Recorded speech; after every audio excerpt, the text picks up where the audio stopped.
¿Qué es resistencia bacteriana? Resistencia bacteriana es decir que usted se toma un antibiótico que en un tiempo funcionaba, Sí. y ahora la bacteria no le responden a ese antibiótico, es decir, se hacen resistentes y usted se lo toma y está gastando su dinero. ¿Por qué? Porque la bacteria está ahí, no la está atacando el antibiótico, y eso es lo que se llama la resistencia bacteriana. ¿Y qué se hace cuando un paciente es resistente a a los medicamentos? ¿Qué hacemos? ¿Cómo lo atacamos? La bacteria, por ejemplo, tengo con frecuencia pacientes diabéticos con infecciones de vía urinaria que me dicen que son resistentes a casi todos los antibióticos y solamente sensibles a un tipo de antibiótico. Bueno, ahí usted habla de lo que se llama el antibiograma. Okay. El antibiograma es un recurso microbiológico que se tiene para ver la efectividad o no de un antibiótico en una condición X.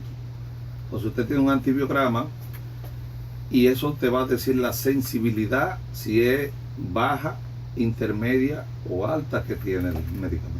Okay. Es importante esto de la resistencia porque casualmente tenemos actualmente ingresados en un centro de labor 3 pacientes con infección de vía urinaria complicada porque son diabéticas las 3 pacientes, y complicada porque también las bacterias que tiene son resistentes a todos los antibióticos, excepto a medicamentos que se deben de administrar por la vía intravenosa o endovenosa.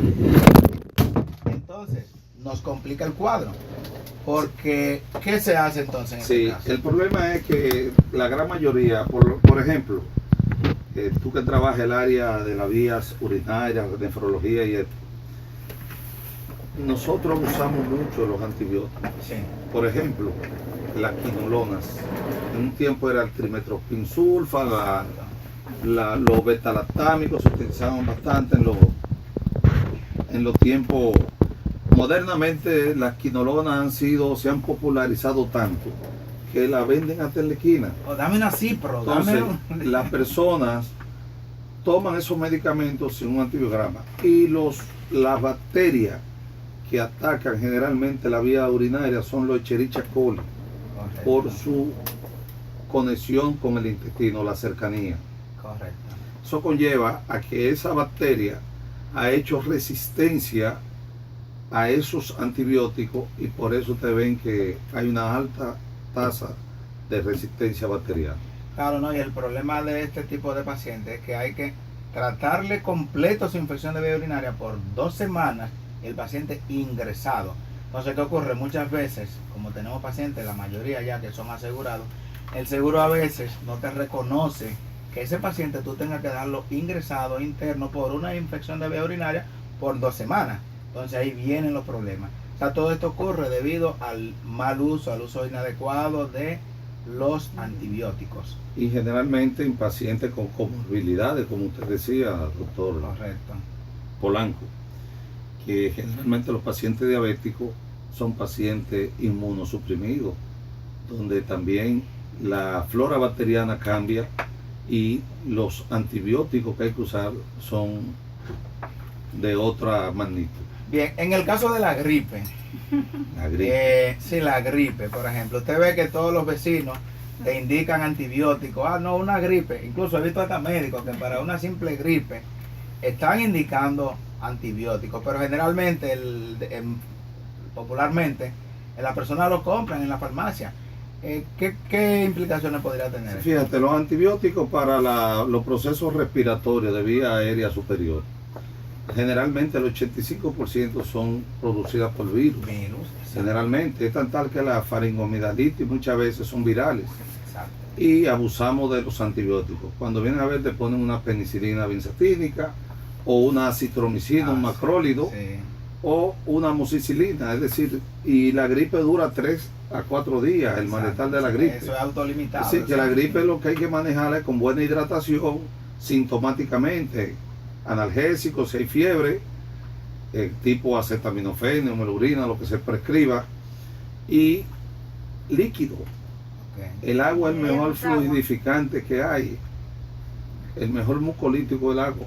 Pero siempre los pacientes, doctor, indíqueme el jarabito. Entonces muchas veces tú tienes que hasta usar antialérgicos en los procesos virales de esa gripe porque producen mucha congestión nasal y por ahí caminamos. Y el desperdicio de recursos. Otra cosa, Okay, que quería, que yo creo que tú querías caer por ahí, Polanco. Vamos Sí, a mira, caer, hay vamos a pacientes que tienen tendencia a producir arritmia. caer. Sí. Entonces, con el uso de antibióticos hay que tener cuidado. Por ejemplo, el uso de macrólidos. Correcto. Hay pacientes que tienen tendencia a hacer arritmia torsada de punta, arritmias ventriculares. Sí.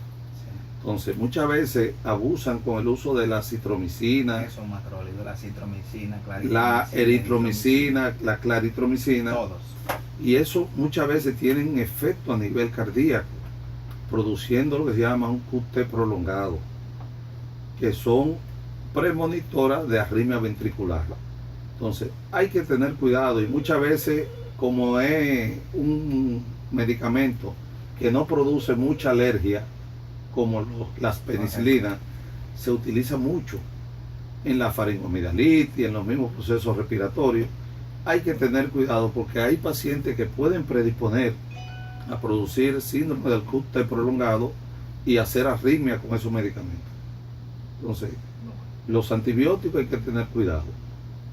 Y entonces, sobre, por ejemplo, el paciente diabético, sabemos que hay una alta prevalencia de pacientes diabéticos en la República Dominicana y en el mundo. Pero ¿qué sucede?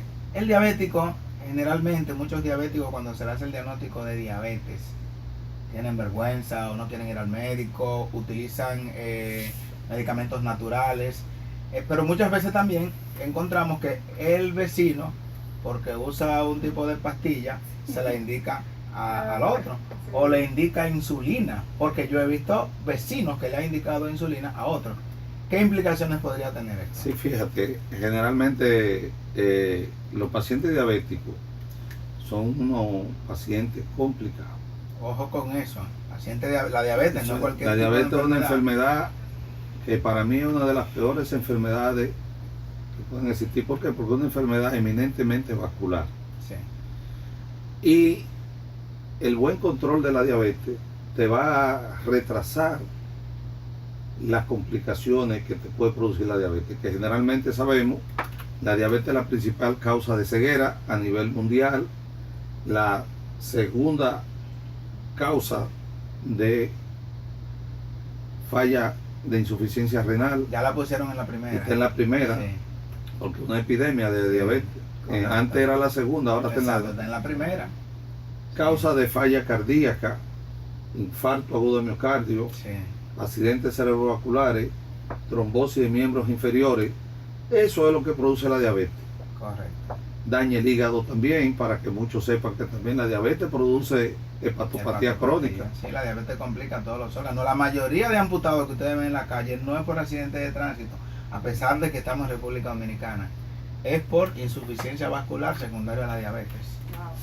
Entonces, eso es de las cosas que, con relación a la medicación, que muchas veces existen medicamentos, uno para controlar su azúcar, los niveles de azúcar, son medicamentos, hay una gran variedad de medicamentos que han surgido a través del tiempo, muchos. desde las pastillas de hipoglicemia orales, las sulfonilurea, que están la glibenclamida, que es la que es de mayor uso a nivel en nuestra clase pobre del país, eso es lo que más usan, porque es barata. Están las metforminas, que son de uso, esa es la que más se usa. y esa es la que más se usa porque ahora tiene más de 50 años en el mercado y es y esa se la pasan los vecinos. Ah, no, a mí me salió alta el azúcar y yo estoy tomando porque me indicó el vecino metformina, por ejemplo. Sí, pero las que más producen problemas son las sulfonilurea porque hacen hipoglicemia. Y la hipoglicemia mata a la gente. El paciente diabético, lo que mata al paciente diabético muchas veces es más la hipoglicemia, o sea, baja que la el azúcar de hiperglicemia. manera abrupta. Es decir, la caída de los niveles de azúcar de forma aguda. Exacto. Tan tal que muchas veces los pacientes, cuando tienen una diabetes muy avanzada y está haciendo hipoglicemia con el uso, hay que investigar el riñón. Sí, claro. ¿Por qué? Porque cuando está el riñón afectándose, hacen hipoglicemia. Sí, no, y precisamente hay muchos pacientes que nosotros como nefrólogos le hemos suspendido los hipoglucemiantes orales. Hay algunos que se pueden utilizar, pero la mayoría no. Y de repente usted ve que están usándolo. ¿Por qué? Porque el vecino le dijo que eso es lo que le controla el azúcar. O sea que por eso decía ahorita que tenemos aproximadamente 10 millones de médicos en República Dominicana y eso trae como consecuencia muchos problemas. Doctor, pero hay otra pregunta que es que la carrera de medicina todo el mundo la mira, lo único es que la Oye, un problema que ocurre y es en las farmacias, por ejemplo. Ocurre que yo voy a buscar un medicamento que me prescribió mi médico, entonces en la farmacia de repente podría ocurrir que no tienen ese medicamento y me lo cambian. ¿Qué podría ocurrir con eso? Bueno, eso es un problema. Eso generalmente es algo que se da en nuestros medios con mucha frecuencia. Sí. Porque tú no tienes una cosa, muchas veces tú tienes también, hay en muchas farmacias, son personas que no son farmacéuticos, que lo tienen dependiendo de medicamentos. Exacto. Y ellos lo que quieren vender es un comercio. Es un comercio.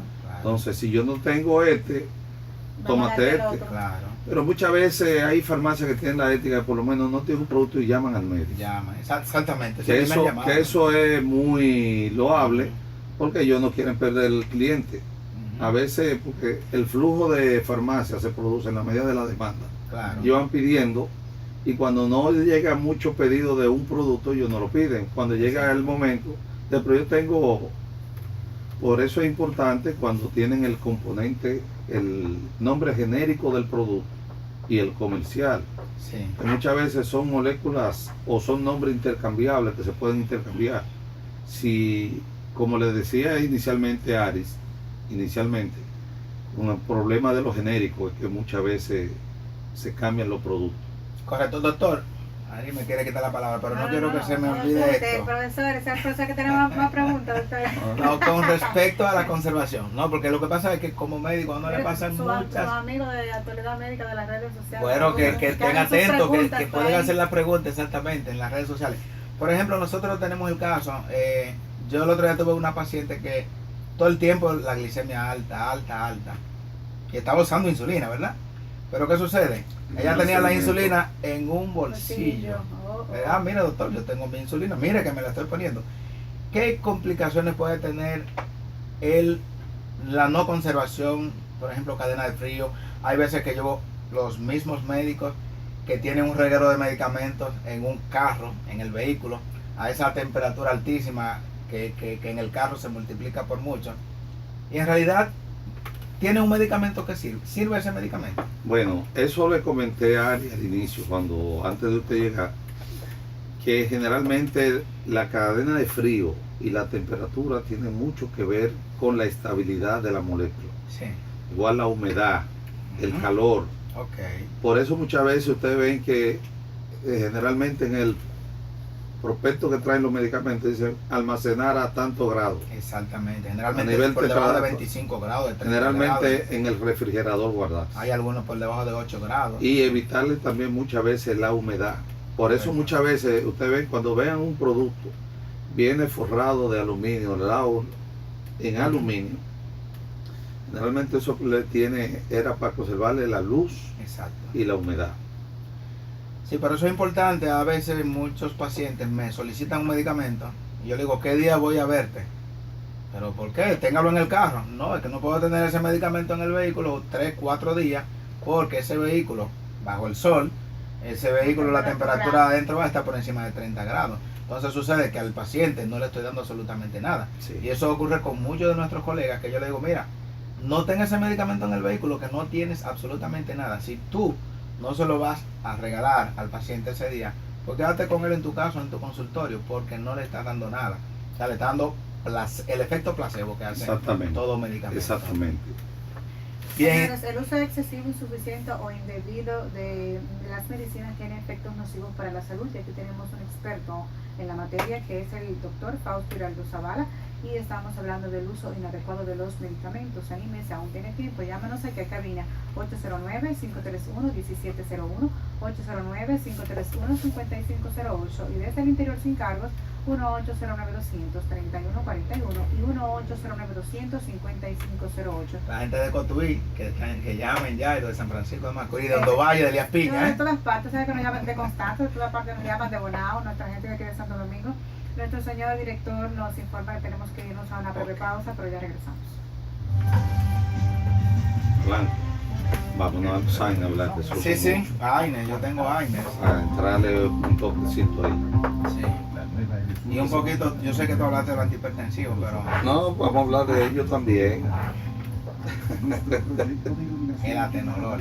Yo le digo al doctor que me dé su teléfono para que no tenga que entrevistar, para seguir. Ah, sí. Y que me escriba artículos para la página. Ahí sí. Yo no soy muy escritor, pero Pero habla mucho. yo hablo y me gusta la conversa. Calidad de vida. Edesur, toda nuestra energía para que vivas mejor. En actualidad médica, una dosis de salud. Para mantener una buena salud, lo ideal es comer 9 porciones de frutas y vegetales al día. Un estudio realizado en la Universidad de Harvard dice que esta cantidad suministra los antioxidantes y las fibras necesarias para reducir las enfermedades cardíacas y para mantener un peso sano. Una porción equivale Hablando de idiota. aproximadamente a la mitad de una fruta o media taza. Venimos. Ya estamos de vuelta Bien, con actualidad. Bien, continuamos con nuestro tema bastante importante con el doctor Fausto Giraldo Zavala, un experto médico internista, que todos los médicos residentes del país lo conocen porque es un ícono en el hospital Luis Eduardo Aybar. Imagínate tú, ¿quién no conoce al doctor Zavala? Todos los residentes me pero el profesor, claro que sí, el profesor. Bien, doctor, vamos a hablar de un tema bastante importante con respecto a un grupo de medicamentos que son posiblemente los medicamentos más utilizados. Y son medicamentos que prácticamente no se recetan tanto. Son los antiinflamatorios no esteroideos. Bueno, eso no se recetan tanto porque la gente lo compra Sí, receta. al libre expendio, lo compran, se automedica la persona. Esos son un grupo de analgésicos antiinflamatorios, como dice el doctor Polanco. Son derivados de la aspirina, el diclofenac, piroxicam, meloxicam, todos los que se usan para quitar el dolor. Son medicamentos que con su buen uso se logra lo que se quiere. Claro. Pero generalmente hay personas que no pueden tomar AINES porque son alérgicos. Muchas veces gente toma medicamentos y son alérgicos y usted hace una reacción alérgica peor que el problema que tenían. Entonces, es tan tal que eso es uno de los cuadros que producen. Otra de las consecuencias que conlleva hospitalización y a unos gastos de salud altos son los sangrados digestivos que producen los AINES. Y en tercer lugar hay una entidad que Polanco brega mucho con ella, que es la nefropatía por AINES, que generalmente se ven más en pacientes de edad avanzada, Claro. porque le duele todo y usan analgésicos por largo periodo de tiempo. Si nosotros hemos tenido, una vez tuve una paciente que duró 3 meses utilizando ibuprofen, simplemente porque ella tenía un cólico nefrítico, o sea, tenía cálculo en un riñón, le daba mucho dolor y un día le indicaron por una semana antiinflamatorio, pues la paciente duró 3 meses Wow. utilizándole, al paciente cayó en diálisis, no se devolvió, o sea, fue irrecuperable. Y ahora mismo, hace un momentito, uno de nuestros pacientes de diálisis, tuvimos que darle el alta porque estuvo ingresado desde el lunes pasado por un sangrado gastrointestinal alto secundario al uso de antiinflamatorios no esteroideos. O sea, ya ustedes pueden ver las complicaciones que puede acarrear el uso inadecuado de antiinflamatorios no esteroideos. Además de eso, también la seguridad cardiovascular, que muchos medicamentos también afectan el corazón y el hígado también. Es Ok. decir, que los AINES tienen ese cortejo que muchos de esos medicamentos pueden afectar el hígado, y tú con una función hepática un poco reducida, tomando esos medicamentos sin una buena prescripción, puede conllevar a falla hepática. Doctor, pero dicen que el acetaminofén, que lo venden por donde quiera, no es nocivo para la salud. Y el acetaminofén es un producto que a su dosis recomendada no crea ningún problema, Ok. pero a altas dosis puede conllevar a una falla hepática fulminante. O sea, puede dañar el hígado el acetaminofén. Lo daña el hígado y muchas veces también hasta el riñón se afecta, porque Sí. son derivados de la fenacetina y son componentes que atacan el riñón también. Ok. Doctor, ahora vamos a meter a un tema un poquito picante, espinoso para los hombres. Y en el caso del uso de estos medicamentos que se utilizan para aumentar la potencia sexual. En la mayoría de los casos, en República Dominicana no son prescritos por médicos. En Estados Unidos sí nosotros sabemos que incluso el Medicare, Medicare. incluso los autoriza y yo veo las prescripciones, o sea, los médicos se lo prescriben. ¿Qué complicaciones puede tener esto? Sí. Sí, fíjate, los inhibidores de la fosfodiesterasa, que es el nombre Exactamente. científico que tienen, que son los medicamentos sildenafil, valdenafil, taldanafil, que generalmente son los que utilizan. Ese es lo que le llaman la Viagra. Son los que tienen, se usan para la disfunción eréctil. Fueron medicamentos que inicialmente se investigaron para manejo de hipertensión arterial, Sí. pero se vieron que tenían un efecto secundario que era mejor que bajar la presión, es decir, subía la presión a nivel del plexo pudendo, es decir, aumentaba la erección Correcto. en los pacientes masculinos. Son medicamentos buenos, bien usados, tienen sus indicaciones precisas para cierto grupo de pacientes, porque ese grupo de medicamentos tiene un efecto benéfico en los pacientes que tienen hipertensión pulmonar. Correcto. Son los medicamentos que nosotros podemos disponer de primera mano. En pacientes diabéticos con disfunción eréctil pueden usarlos, pero con previa valoración cardiovascular. Correcto. Y no deben abusarse. Generalmente aquí lo usan los hombres jóvenes, muchachos Quienes jóvenes, no lo necesitan. que no lo necesitan, pero aquí hay una gran cantidad de jóvenes que tienen problemas de disfunción, Sí. problemas psicológicos, uso de sustancias, que abusan de sustancias.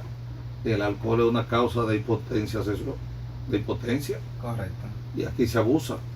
Entonces muchos jóvenes abusan de sustancias y no pueden responder a su edad. O sea Por que, eso, entonces, ¿cuáles complicaciones puede tener el uso no prescrito de esto? Porque nosotros, por ejemplo, hemos tenido pacientes que en las emergencias, luego del uso excesivo de este tipo de productos, han llegado con hemorragia cerebral. Bueno, no tienen ningún otro antecedente, sino que estaban usando tal producto, y cuando uno interroga, bueno, han usado una dosis triple. Bueno, generalmente tú sabes que es un problema de sobredosis. La sobredosis, como todo medicamento que se usa una dosis por encima, tiene un efecto que tú no lo puedes predecir. Claro. Y generalmente el uso excesivo de estos medicamentos, ¿qué te puede conllevar? A hipotensión.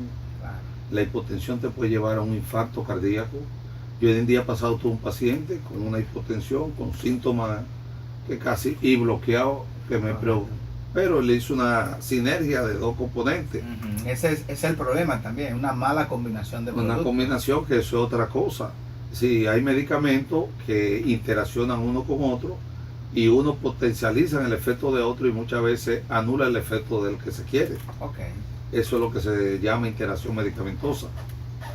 Pero generalmente esos medicamentos, porque además de eso utilizan no usan medicamentos, muchas veces se hemorragia por el uso de cocaína. Ok. Sí, bueno, la combinación. Los jóvenes, la cocaína produce hemorragia cerebral e infarto al miocardio. Produce. Correcto. Cuando ellos, O sea, pero que lo es- usan un coctelito de alcohol, Viagra, y O sea que es el uso inadecuado. es un uso Porque son inadecuado. medicamentos que se han estudiado y tienen mucha seguridad a la dosis recomendada. Sí, porque generalmente, ¿cuál es la única contraindicación a un paciente con problemas cardíacos? Ujú. Que esté usando el uso de nitratos. Nitratos. Ese era el warning que se le ponía a los medicamentos que servían para la disfunción eréctil. Correcto. Pero tú también tienes que tener una buena capacidad cardiovascular para tú tomar esos medicamentos, porque generalmente tú aumentas el trabajo cuando tomas esos medicamentos, y eso también, si tú tienes una pobre fracción de eyección, te puede crear problemas. Correcto. O sea, Y que- muchas veces hay pacientes de cierta edad que toman estos estimulantes sexuales y muchas veces se mueren en la cabaña. Eso lo hemos visto nosotros. con Soy yo muchos eso, casos. señor director. Usted que es joven. Bien, y ya cuando venía en el camino estaba escuchando que hablaron un poco de lo que son los medicamentos antihipertensivos. Se cogen mucho prestado, medicamentos antihipertensivos, los hermanos, el padre, la madre. La No, esposa, yo y uso de la lo que esposa usa. toma uno y se lo da al marido. Se lo da al esposo, exactamente, pero Así como que usamos se lo los toma. lentes con la lentilla. la lentilla, Así exactamente. pasan los medicamentos. Sí. Los medicamentos antihipertensivos, por ejemplo, que como usted y yo sabemos, cada medicamento es para cada tipo de persona. Pueden usarse todo tipo de medicamentos antihipertensivos. Hay que tener cuidado, porque por eso hay que cada paciente es un mundo aparte. Sí. Hay que individualizar cada paciente que nosotros tratamos. Muchas veces tú tienes un paciente diabético y tú dices, bueno, según las guías, Las guías, sí, todo por las lo guías. que recomiendan es el uso de IECA o ARA2 para controlar la presión. Correcto. Esos son los medicamentos de para el primera paciente línea. diabético de primera línea. Paciente de más de 50 años, 55 años, tú dices, y raza negra, hay que usar un calcio antagonista. Ok. Y si soy migrañoso, doctor, yo soy un calcio antagonista. Bueno, lo migrañoso más que te puede dar dolor de cabeza. Mucho dolor de cabeza, doctor. Yo he tenido pacientes que le indican ese medicamento, anlodipina, por ejemplo, y que es migrañoso, y hemos tenido que suspendérselo por el dolor de cabeza. Sí, pero generalmente hasta lo no migrañoso puede producir un dolor de Exacto. cabeza. Como tú sabrás, hay unos calcioantagonistas de primera generación que se utilizan como preventivo de la migraña. Sí, sí, todo lo contrario. Es decir, que eso tiene que ver y todo va a deberse al poder vasodilatador que tienen esos medicamentos. Y en el caso de los pacientes asmáticos. El asmático hay que tener cuidado con el uso de beta bloqueantes, que son los no selectivos, que generalmente pueden producir broncoespasmo, y el paciente alérgico también con historia de alergia. Sí, yo he visto pacientes que con una sola dosis de un tipo de medicamento para la presión de un beta bloqueante ha hecho una crisis asmática. Sí, O sea que generalmente a veces el paciente que tiene un trasfondo de asma o alérgico de fondo inicia con tratamiento de beta bloqueante, es decir, que a los médicos y muchos médicos jóvenes de formación que tengan eso bien en cuenta, que muchas veces nosotros prescribimos un beta bloqueante y no damos el review para atrás del paciente, y los pacientes con antecedentes de asma, alergia, hay que tener cuidado con los beta bloqueantes. y en cuanto a la impotencia, Generalmente dicen mucho que la impotencia también baja, y no solamente los beta bloqueantes, se han asociado otros medicamentos que también bajan la potencia sexual, pero yo generalmente en pacientes jóvenes, si no tiene una indicación de fuerza mayor para indicar beta bloqueante, yo no lo uso. o sea, por eso es importante que nuestra población sepa, nuestros queridos oyentes, que cada medicamento tiene su indicación. Tenemos una llamadita para nuestro invitado. Saludos, buenas tardes. Hola. ¿Puede subir un poquito, señor director? Hola. No nos escucha, se nos puede volver a Saludos. llamar. 809-53. Ella está ahí, hola. Hola, Ahora sí le escuchamos. Buenas tardes. ¿Su nombre de dónde nos llama? ¿Su nombre de dónde nos llama? de aquí de Arroyo Hondo. ¿Tiene alguna pregunta para nuestro invitado? Sí, que si yo puedo usar este y hay que ir a aplicar al instituto, que ver. ¿Cómo fue? O sea, Bien, si es diabética, lo Gracias. ideal es que debe de tratarse con un médico diabetólogo o endocrinólogo. O sea, no puede utilizar medicamentos porque lo esté utilizando aunque sea un hermano. O sea, tiene que ir a una consulta especializada. Eso es así, tú sabes, doctor Zavala, que el tiempo en los medios de comunicación es oro. Ya casi nos vamos y queremos que usted nos dé unas recomendaciones finales para todos nuestros oyentes, para que sepan cuándo no deben de usar un medicamento. Se Bueno. está prescrito. Para llevar a casa, como decimos en el argot académico, realmente yo les recomiendo a todo paciente que siga las prescripciones precisas que el médico le da en el uso de medicamentos. No intercambiar medicamentos con ningún familiar, ni sugerirle medicamentos a ningún pariente, amigo o relacionado. Verle la fecha de vencimiento de sus productos que van a ingerir. Y si tienen alguna reacción alérgica o anormal, comunicarse con su médico, porque los medicamentos, además de producir beneficios, producen efectos indeseados, y eso debe de conocerlo el médico y también el paciente. Eso es así, doctor. ¿Y usted tiene alguna consulta? ¿Dónde consulta? Si alguno de nuestros oyentes Bueno. quiere ir donde usted. Mi consultorio está en la 27 de febrero en el Centro Médico Richardson Cruz y laboro en el centro en Secano. ¿Cuáles son los horarios? Los horarios, sí. En la mañana trabajo en el Centro Médico Richardson, en hora de la tarde estoy en Secano. De lunes a viernes. Y cuando venga el Morgan, si me llevan, voy para el Morgan. Ah, ese Ahí médico. vendrá el señor de para usted, claro que sí.